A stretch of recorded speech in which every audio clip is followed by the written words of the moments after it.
Good morning. Javier Becerra, Chairman of the House Democratic Caucus, joined today by a colleague from California, Mark Takano, and we had an interesting conversation today in caucus on a number of different subjects. Obviously, many members uh, interested and concerned about the situation in Iraq. Many people still trying to work through the situation with the Veterans Administration.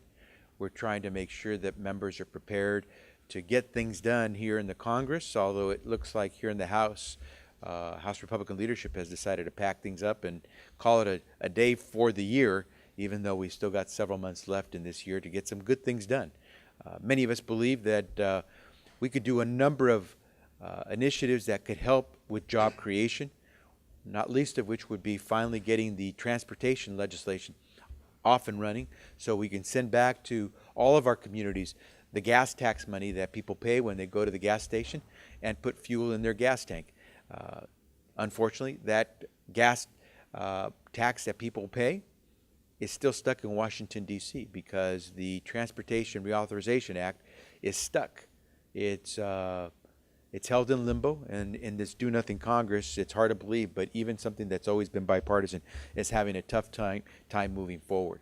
At the same time, we know that after a year of inaction on the part of Republicans here in the House, we are watching as immigration continues to show how a system, when it's broken, causes real havoc, whether it's on the border with right now so many young children coming across our border without any adults. And the difficulty we have these days in trying to make sense or put in order a system that is completely broken when it comes to immigration.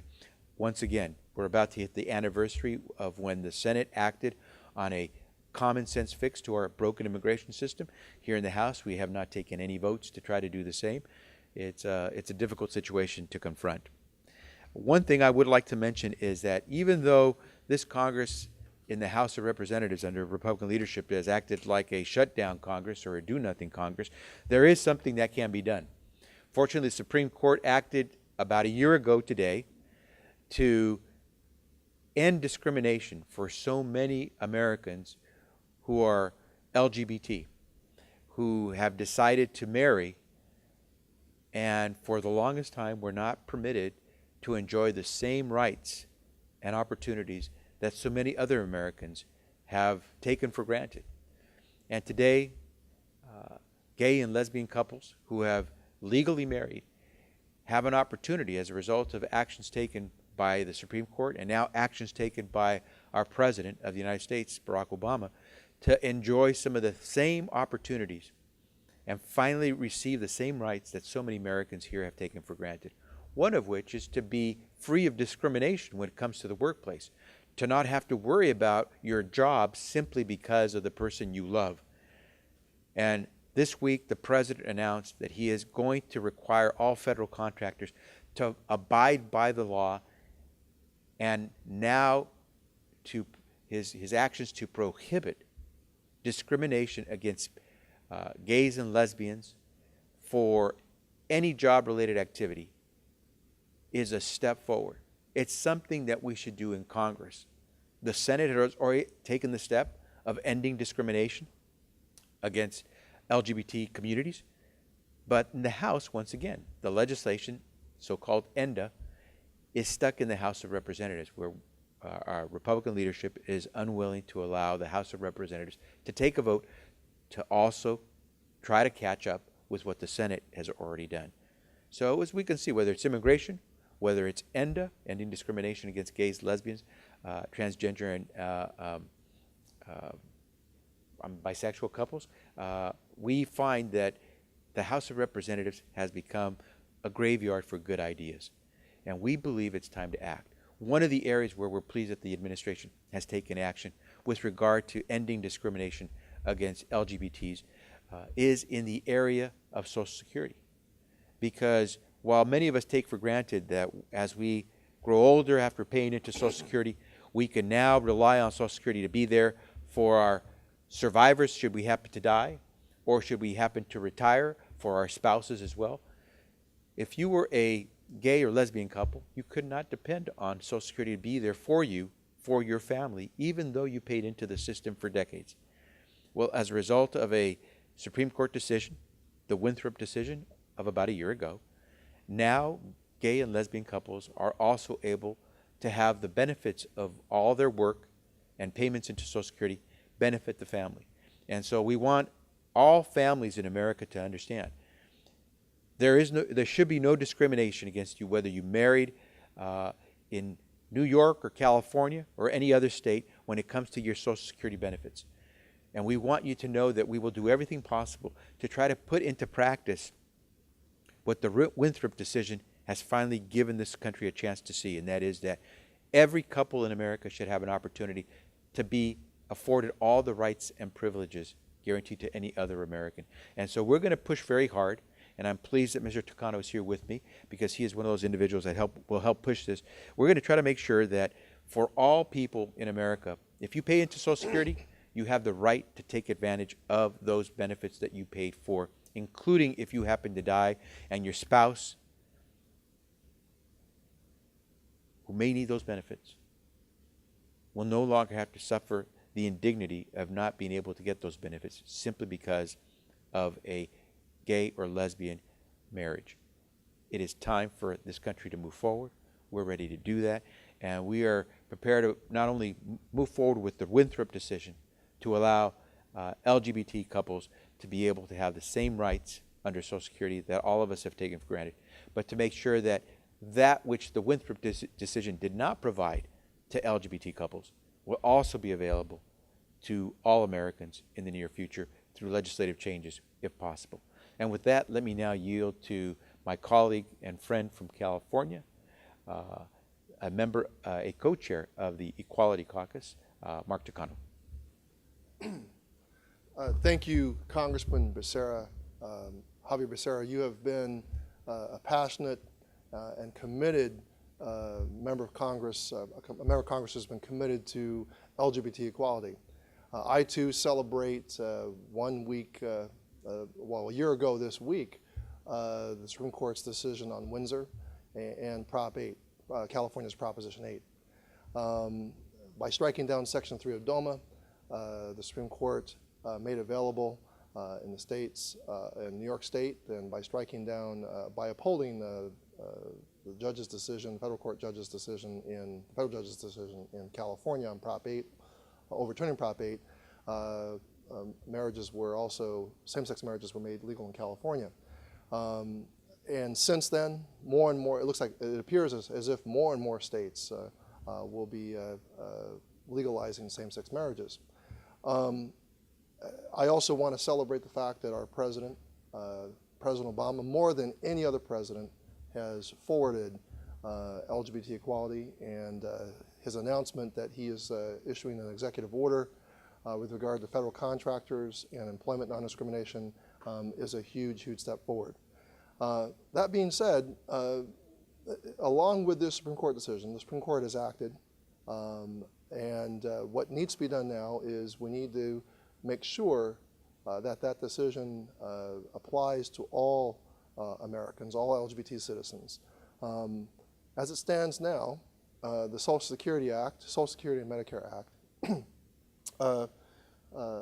prevents certain citizens from enjoying the benefits that they have earned over a lifetime, many, many decades, as Congressman Becerra said.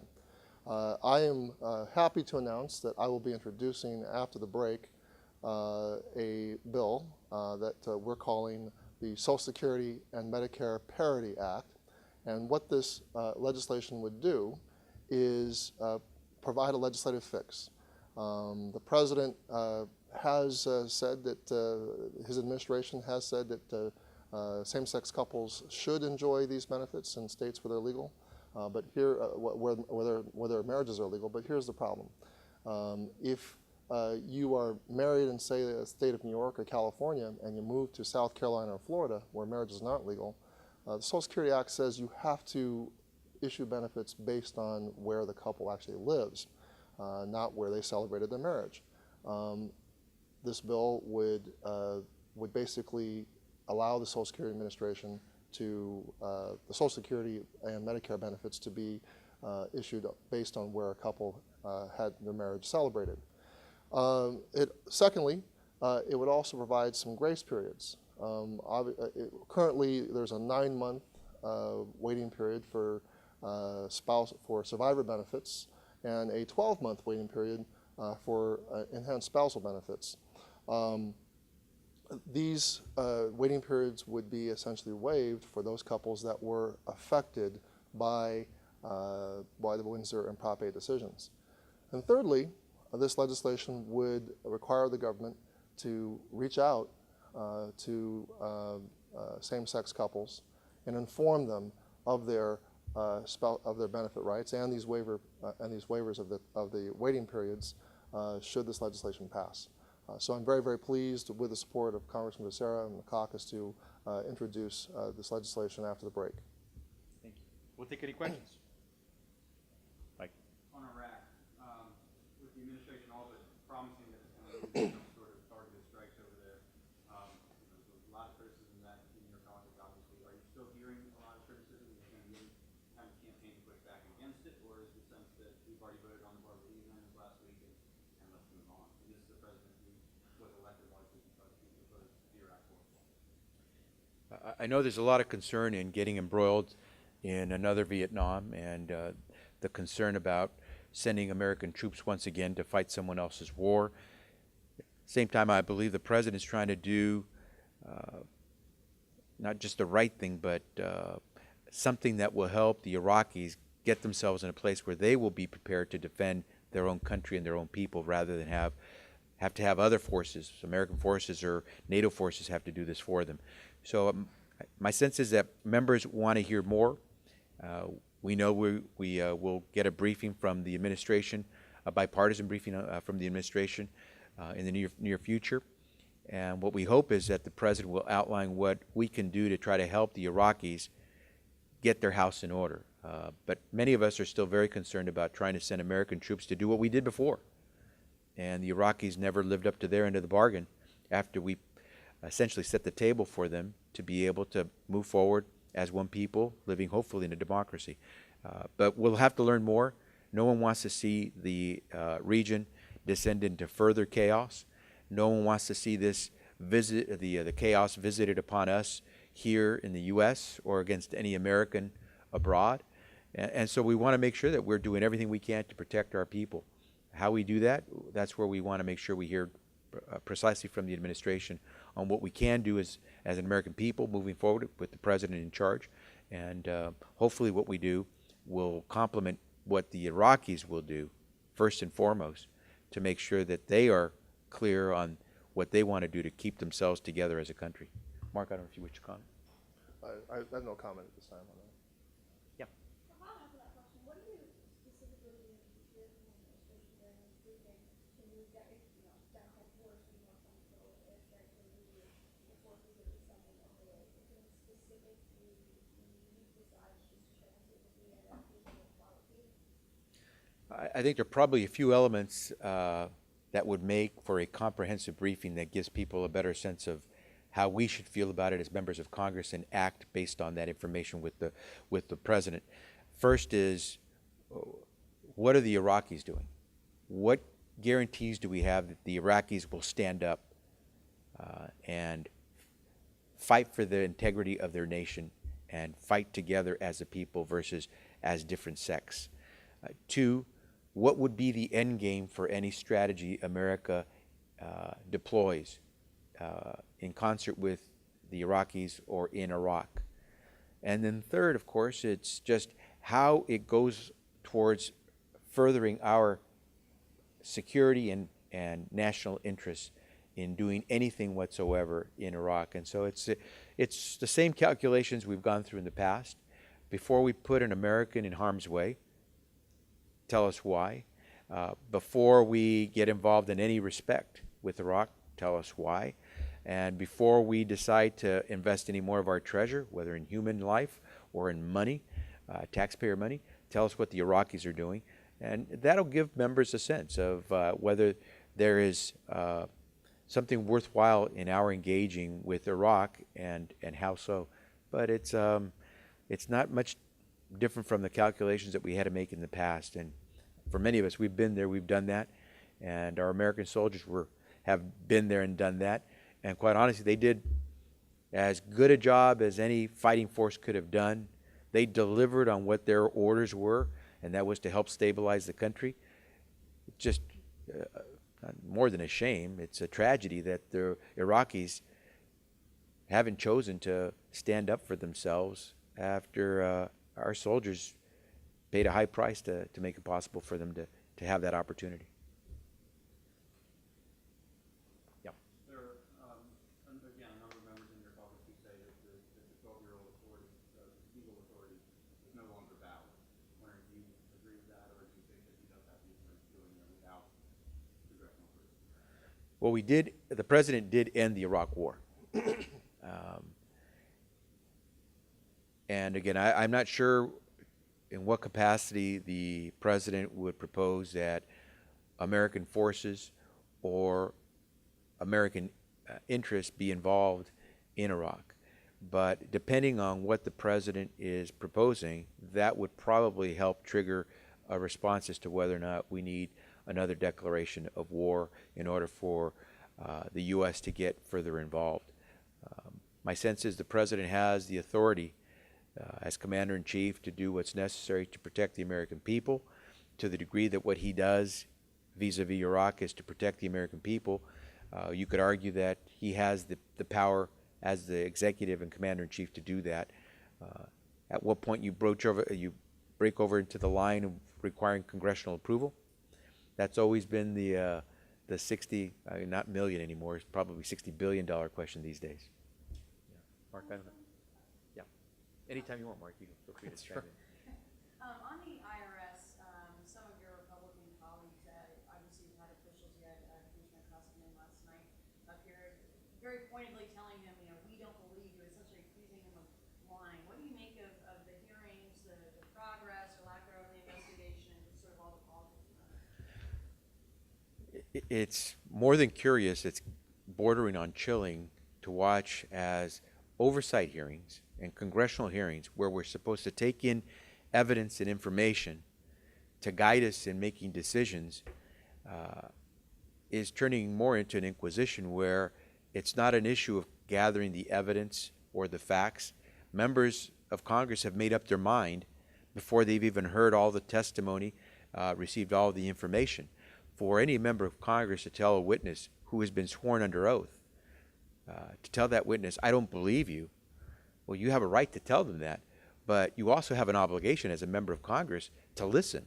And we have an obligation as representatives of the people to try to bring in the facts, because 320 million Americans don't have the time or the opportunity to come to Washington, D.C. to be present for these hearings and to ask all these questions. If you come into these hearings as a member of Congress with your mind closed, then you're doing a disservice to the American people. The American people want the facts. And let the chips fall where they may once the facts are in.